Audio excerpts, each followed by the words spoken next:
Kalau dalam perspektif pentadbiran harta untuk konvensional, untuk non-Muslim, ada tak antara isu-isu yang mungkin agak-agak kritikal untuk diselesaikan ataupun ada kaedah penyelesaian yang baik untuk manfaat semua waris?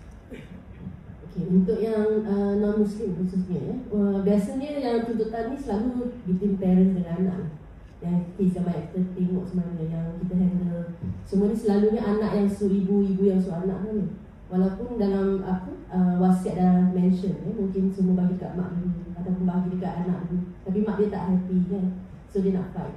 So apa yang orang kata yang paling proper yang kita buat pengurusan harta ni, sebenarnya first yang tadi kita mention, wasiat yang kalau dah buat tu mesti cari orang yang profesional.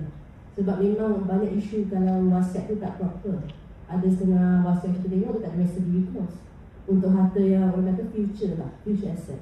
Ya, sebab kat luar-luar ni banyak sangat expert yang apa tu, kononnya dia orang memang expert wasiat, tapi masa orang meninggal tu guna wasiat tu tak boleh guna. Tak boleh guna maksudnya apa? Dia tidak function, ya. So apa yang tidak function, mungkin future asset dia tertinggal.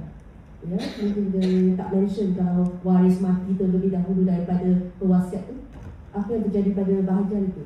So it becomes dormant at that moment kan. Kalau dia tak ikut klausul-klausul yang mention dalam will tu, kata okay, my son pass away dulu, apa terjadi pada bahagian tu.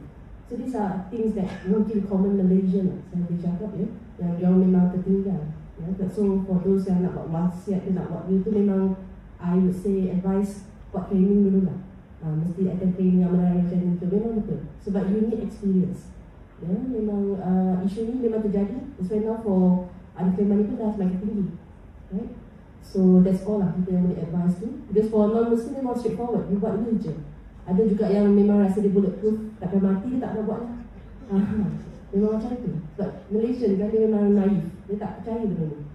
So I think this kind of effort macam seminar macam ni memang penting lah for us to study. Ya, pada yang nak tahu pasal non-Muslim, Muslim memang Amanah Raya memang ada provide juga. Ya, we also learn from the speakers in the morning. Ya.